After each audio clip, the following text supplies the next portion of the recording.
Hello friends, मैं श्रीकांत बारा sir आप सभी का स्वागत करता हूं रोहित क्लासेस चैनल पर। आज का हमारा टॉपिक है रदरफोर्ड का परमाणु मॉडल। प्रीवियस क्लास में थॉमसन का परमाणु मॉडल हम पढ़ चुके थे और एटम के बारे में भी हमने पढ़ लिया था क्या होता है, और महर्षि कणाद ने उनके बारे में क्या बोला, सारी चीजें हम डिस्कस कर चुके थे। तो आज पढ़ने वाले हैं रदरफोर्ड का परमाणु मॉडल। लेकिन इस मॉडल को समझने से पहले एक बार फिर से थॉमसन का परमाणु मॉडल वो रिकॉल करते हैं। क्लियर? क्योंकि अगर वो आपको क्लियर रहेगा तो ये चीज आपको बहुत अच्छे से समझ में आएगी। तो थॉमसन के परमाणु मॉडल में उन्होंने क्या बोला? उन्होंने बोला कि एक तरबूज है। क्लियर? ठीक है, उन्होंने क्या बोला? एक तरबूज है और जो पूरा तरबूज है उसमें इलेक्ट्रॉन, जो नेगेटिव चार्ज वाले क्या है, इलेक्ट्रॉन इस तरह से धसे हुए हैं। क्लियर? इसीलिए इसको क्या बोला गया? वाटरमेलन मॉडल भी बोला गया। और उन्होंने इस मॉडल की कंपैरिजन किससे किया? किशमिश केक से किया। मतलब कि पूरा केक है और केक में कुछ चुनिंदा अपन जो किशमिश लगा देते हैं उस तरह से ही, ठीक है, कि पूरे वाटरमेलन में जो जिस तरह से बीज धसे रहते हैं सेम उसी प्रकार एक बहुत बड़ा, ठीक है, उसमें बहुत बड़ा एक अपन ने वो लिया है जिसमें क्या है, पूरा धनाभित है। ठीक है, धनायन ही धनायन है, लेकिन उसमें से कुछ ऋणायन उसमें से धसे हुए हैं, इसलिए इसको क्या बोला? प्लम पुडिंग मॉडल भी बोला गया। इतनी बात कल समझ में आ गई थी। अब क्या है, यहाँ से अपन को आगे चलना है। ठीक है, आज पढ़ना है अपन को रदरफोर्ड का परमाणु मॉडल। इन्होंने क्या बताया? रदरफोर्ड ने बोला कि थॉमसन का जो परमाणु मॉडल है उसमें उन्होंने बोला कि अधिकतम भाग क्या है? धनायन है। जबकि उसके अपोजिट रदरफोर्ड ने ये बताया आगे चल के, पहले प्रैक्टिकल करा और आगे चल के क्या बताया कि अधिकतम जो भाग है वो धनायन का नहीं ऋणायन का है। क्लियर हुआ? तो अभी अपन समझते हैं किस तरह से उन्होंने इसको प्रूव करके बताया।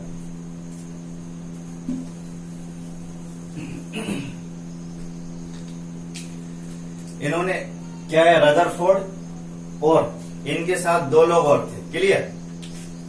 रदरफोर्ड और दो लोग और थे, इन तीनों ने मिलकर क्या किया? परीक्षण किया। तो एक का नाम क्या था? Hence Peter. Hence Peter.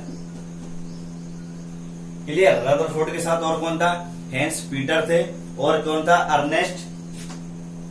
और कौन थे? अर्नेस्ट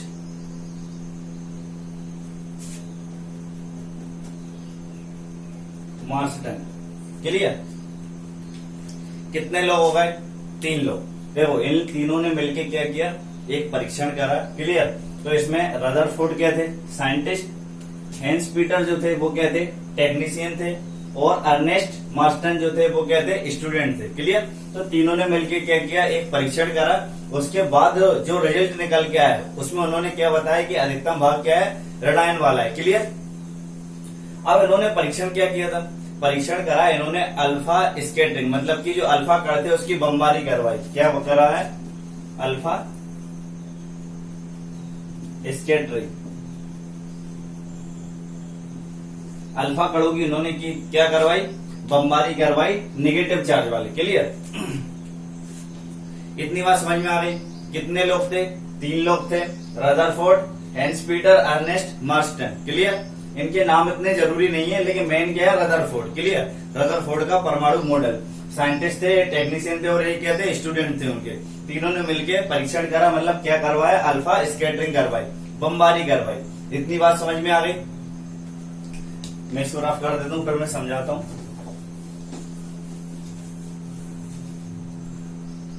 इन्होंने क्या करा?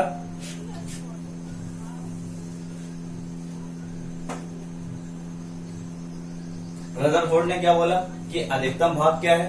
पॉजिटिव है, मतलब कि पूरा पॉजिटिव है। उन्होंने क्या बोला? पूरा पॉजिटिव, उसमें से कुछ इलेक्ट्रॉन धसे हुए, ये मान लिया अपन ने। उन्होंने क्या बोला था? किसने? थॉमसन ने। क्लियर? उसी के अकॉर्डिंग तो इनका रिजल्ट आएगा। और यहाँ पे इन्होंने क्या करा? रदरफोर्ड ने एक प्लेट जैसी या एक पर्दा लगाया। क्लियर? किसका? जिंक सल्फाइड का। एक स्क्रीन है, पर्दा लगाया जिंक सल्फाइड का। मतलब कि अगर इसमें से कुछ अल्फा कण गुजरते हैं जो इस पर टकराएंगे तो फिर आपको क्या मिलेगी? एनर्जी। क्लियर? आपको प्रकाश प्रकाश दिखाई देगा तो आप समझ जाओगे कि इसमें से जो भी कण है वो पास हो रहे हैं या नहीं हो रहे हैं। इतनी बात समझ में आ गई। तो इन्होंने क्या करा, अल्फा कणों की क्या करवाई, बमबारी करवाई। क्लियर। अब एक बात और समझ लेते हैं, अगर नेगेटिव और प्लस पॉजिटिव जब दोनों अगर एक जगह पे कोलिबरेट होंगे तो क्या होगा, वो सीधी सी बात है रिपेल करेंगे। प्लस और माइनस क्या होगा, ऐड तो हो नहीं सकता, हमेशा क्या करेगा, अपोजिट काम, मतलब कि वो रिपेल करेगा, दूर दूर भागेगा। इतनी बात समझ में आई। अब इन्होंने यहाँ पे बोला था थॉमसन ने कि अधिकतम भाग क्या है, पॉजिटिव है, तो उन्होंने अल्फा कणों की बमबारी करवाई नेगेटिव चार्ज वालों की। क्लियर। इन्होंने इस पे बमबारी करवा दी।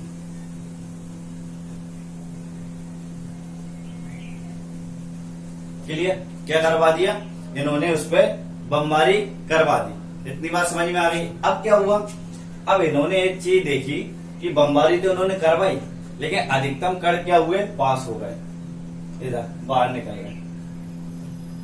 अधिकतम कण क्या हो गए, पास हो गए। क्लियर। अगर सीधी सी बात यह है कि अगर यहाँ पे पॉजिटिव चार्ज ज्यादा है और अगर आप अल्फा कणों की बमबारी करवा रहे हो, तो इसका मतलब क्या है कि उन्हें वापस आना चाहिए, रिपेल होके। क्लियर बात समझ में आ रही।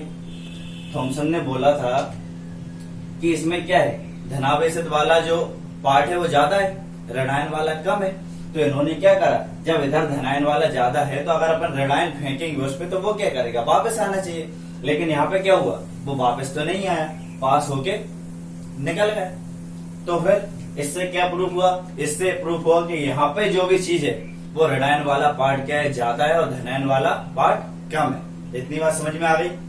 ठीक है। रदरफोर्ड ने क्या बताया था, रदरफोर्ड ने बताया कि अधिकतम भाग जो है वो ऋणायन का है और कम भाग जो है वो धनायन का है। तो ये बात यहाँ पे सिद्ध हो गई।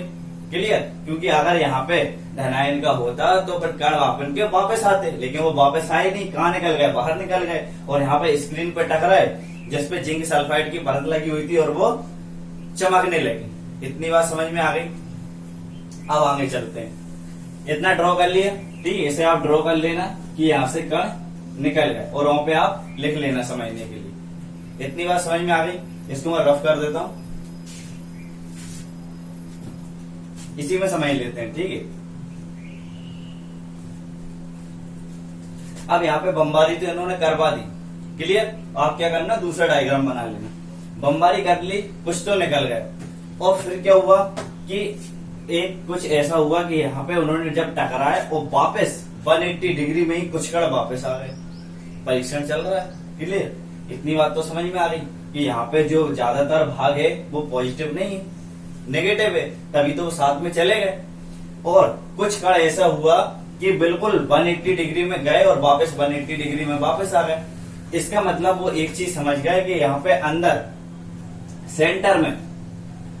सेंटर में कुछ बड़ा सा मैटर है, कुछ तो ऐसा है कि उससे टकराने, मतलब जो यहाँ पे अपन अल्फा कण की बमबारी करवा रहे हैं उससे ज्यादा उसमें वजन है कि अपन ने उस पर स्ट्राइक करा और वो वापस उसी में 180 डिग्री में वापस आ गए। क्लियर हो गई। इतनी बात समझ में आ गई। तो एक क्या हो सकता है, देखो इलेक्ट्रॉनों की बमबारी तो यहाँ से करवा ही रहा है एक तरह से। क्लियर। तो अगर नाभिक में प्रोटॉन और न्यूट्रॉन, अगर दोनों चीजें हो, अगर नाभिक में प्रोटॉन और न्यूट्रॉन दोनों चीजें हो तो वो इससे ज्यादा भार होगा उसका। तो इसी चीज से किसकी खोज हुई है, नाभिक की खोज हुई है। रदरफोर्ड ने इसके परीक्षण से किसकी खोज की है, नाभिक की खोज की है। क्लियर। तो नाभिक की खोज किसने की है, रदरफोर्ड। एक पॉइंट समझ में आ गया कि नाभिक की खोज कैसे हुई है, रदरफोर्ड ने की। क्योंकि यहाँ पे कुछ तो भारी थी, ठीक है, जो अपन ने अल्फा कण फेंक रहा है वो उसी के 180 डिग्री में वापस आ गए।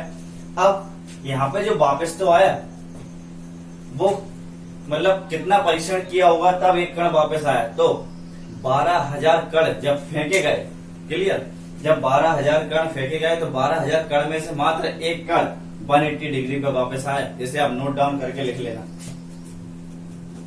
12,000 कणों में से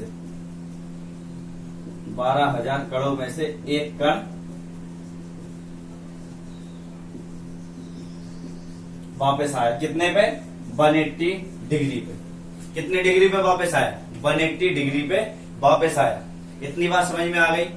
थॉमसन ने बोला था कि अधिकतम भाग जो है वो धनायन का है और कम भाग जो है वो ऋणायन का है, मतलब कि ऋणायन उसमें धसे हुए हैं। यहां तक बात क्लियर। अब बात की उन्होंने रदरफोर्ड की। रदरफोर्ड ने उनका जो परीक्षण था या जो उन्होंने बात बोली थी उसको गलत सिद्ध कर दिया। किस तरह से? एक परीक्षण करके। परीक्षण करा जब थॉमसन ने बोला कि ज्यादातर भाग क्या है? धनायन है। इसका मतलब कि जो यहाँ पे अल्फा कण अपन बमबारी कर रहे हैं उन्हें पूरा रिपेल होके वापस आ जाना चाहिए, लेकिन यहाँ पे क्या हुआ? जस्ट अपोजिट हुआ। जो अल्फा कण भेजे थे वो क्या हो गए? पास हो गए। और स्किन जो थी वो किसकी थी? जिंक सल्फाइड की, वो चमकने लगी। इसका मतलब क्या हुआ कि अधिकतम भाग जो है वो क्या है? ऋणायन का है। इतनी बात समझ में आ गई। 12,000 कणों में से एक कण वापस आया 180 डिग्री पे। 12,000 में से एक कण वापस आया 180 डिग्री पे। इसका मतलब नाविक में कोई ऐसी भारी वस्तु थी, क्लियर, कोई ऐसी भारी वस्तु थी जिससे टकरा के वो वापस आ गए। तो उससे किसकी खोज हुई है? नाविक की खोज हुई है। नाविक में क्या क्या होता है? Proton plus neutron. इतनी बात समझ में आ गई। नाविक में क्या होता है? प्रोटॉन प्लस न्यूट्रॉन, मतलब कि उसके वजन से तो भारी होगी वो, इसलिए तो क्या हो गए? वापस आ गए। तो इससे किसकी खोज हुई है? नाविक की खोज हुई है। किसने की है? रदरफोर्ड ने। क्लियर। और इस परीक्षण में कितने लोग शामिल थे? 3 लोग। रदरफोर्ड, उसका टेक्नीशियन और उसका स्टूडेंट। इतनी सारी बातें क्लियर हो गई हैं। रदरफोर्ड का परमाणु मॉडल समझ में आ गया होगा। अब इतनी बात तो क्लियर है। अब बात करते हैं रदरफोर्ड के मॉडल की कमियां।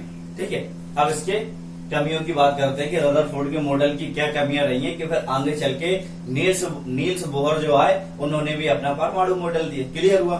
तो मैं इसको रफ कर देता हूं, आप अच्छे से नोट डाउन कर लीजिएगा। और 2 डायग्राम इसके बनाना। सबसे पहले उस पर स्कैटरिंग वाला, ठीक है, और एक और बनाना है जिसको 180 डिग्री पे वो रिपेल करके वापस आ रहा, तो आपको अच्छे से समझ में आएगा। क्लियर हो गई बातें। अब मैं इसकी कमी बताता हूं आपको। इसे मैं थोड़ा सा रफ कर देता हूं।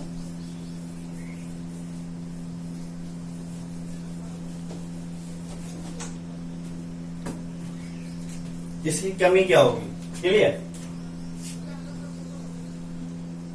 यहाँ पे तो ये बातें क्लियर हो गई कि वो मतलब ये जो पॉजिटिव था, पॉजिटिव तो नहीं है, नेगेटिव है। ये बातें क्लियर हो चुकी है। किसने कर दी? रदरफोर्ड के परमाणु मॉडल ने। अब क्या हुआ कि जो इलेक्ट्रॉन है, क्लियर, अपन इलेक्ट्रॉनों की बमबारी करवा रहे हैं यहाँ पे अल्फा कणों की। जो इलेक्ट्रॉनों की बमबारी करवा रहे हैं तो उसमें क्या होगा? उसमें क्या हो सकता है? मान लो अपन ने यहाँ पे इन्होंने बोला कि पॉजिटिव चार्ज नहीं है, अंदर क्या है? नेगेटिव नेगेटिव है। ठीक है, उन्होंने क्या बोला था? पॉजिटिव था, इन्होंने बोल दिया नेगेटिव नेगेटिव है। चलो ठीक है, अब जब नेगेटिव नेगेटिव है, नेगेटिव नेगेटिव है, तो इसमें क्या होगा कि जो इलेक्ट्रॉन है वो क्या करेंगे? उसमें इलेक्ट्रॉन की कुछ ना कुछ तो एनर्जी रहती है, कुछ ना कुछ तो इलेक्ट्रॉन की एनर्जी रहती है। और वो क्या करते हैं? सर्कुलेट, मतलब घूमते रहते हैं इलेक्ट्रॉन। क्लियर। इलेक्ट्रॉन क्या करते हैं? मूव करते रहते हैं और उनमें कुछ ना कुछ एनर्जी रहती है। अब रदरफोर्ड ने ये चीज नहीं बता पाई कि बाई चांस अपन आगे चलेंगे, जब इलेक्ट्रॉन घूम रहा है, उसकी अगर एनर्जी खत्म हो गई, ठीक है, जब इलेक्ट्रॉन की एनर्जी खत्म होगी तो वो क्या होगा? वो खत्म होने के बाद किस में गिरेगा? प्रोटॉन में। आगे चल के वो किस में गिरेगा? प्रोटॉन में, क्योंकि इलेक्ट्रॉन जब तक मूव कर रहा है, ठीक है, लेकिन जब घूमने के बाद जब उसकी एनर्जी खत्म होगी तो किस में गिर जाएगा? प्रोटॉन में। और जब प्रोटॉन में गिरेगा तो उसके बाद क्या होगा? प्रोटॉन नष्ट हो जाएगा। और जब प्रोटॉन नष्ट होगा तो पूरा का पूरा क्या होगा? परमाणु नष्ट होगा। और जब परमाणु नष्ट होगा तो फिर दुनिया बन ही नहीं सकती। क्लियर हो गई बात। इनकी कमी क्या थी कि इलेक्ट्रॉन की जो एनर्जी है, इलेक्ट्रॉन की एनर्जी कम होगी और वो प्रोटॉन में गिरेगा और प्रोटॉन में गिर जाएगा। जिससे क्या होगा? जब वो प्रोटॉन में गिरेगा उसके बाद क्या होगा कि प्रोटॉन क्या होगा? नष्ट हो जाएगा। और जब प्रोटॉन नष्ट होगा तो आपका परमाणु बन ही नहीं सकता। और जब परमाणु नहीं बनेगा तो फिर क्या होगा? ये जो ब्रह्मांड की जो रचना हुई है वो नहीं हो पाती। तो इस चीज को एनर्जी का जो फंडा था, क्लियर, इलेक्ट्रॉन की एनर्जी, जो एनर्जी वाला फंडा था वो रदरफोर्ड नहीं बता पाए। क्लियर, वो रदरफोर्ड क्लियर नहीं कर पाए। इस एनर्जी को बताने के लिए आगे कौन से साइंटिस्ट आए? नील्स बोहर आए। इतनी बात समझ में आ गई। आज का हमारा टॉपिक किस पे बेस्ड था? रदरफोर्ड का परमाणु मॉडल। ठीक है, प्रीवियस क्लास में क्या था? परमाणु पढ़ा था और थॉमसन पढ़ा था। इतनी बात समझ में आ गई। तो आज का जो पूरा लेक्चर है वो रदरफोर्ड के परमाणु मॉडल पे बेस्ड था और आप सबको उम्मीद है कि समझ में आया होगा और पूरे आप इसके डिटेल्स में पूरे नोट डाउन बिल्कुल नोट करके लिख लीजिएगा। आज का क्वेश्चन है अपना, आपको बताना है कि रदरफोर्ड ने नाभिक की खोज कब की है। क्लियर हो गई? रदरफोर्ड ने नाभिक की खोज कब की है, नाभिक की खोज कब की है। आज का जो भी सेशन है इसका एक क्वेश्चन है, बस नाभिक की खोज कब की है। क्लियर हुआ? अगर आप सभी को हमारा कंटेंट अच्छा लग रहा हो तो वीडियोस को लाइक करें, शेयर करें और सब्सक्राइब करें। और जो भी आपसे क्वेश्चंस पूछे जाते हैं उनके आप आंसर्स कमेंट्स में जरूर दीजिए और आपको कुछ डाउट्स है तो वो भी आप कमेंट्स में पूछिए, आपके डाउट्स क्लियर कर दिए जाएंगे। Thank you.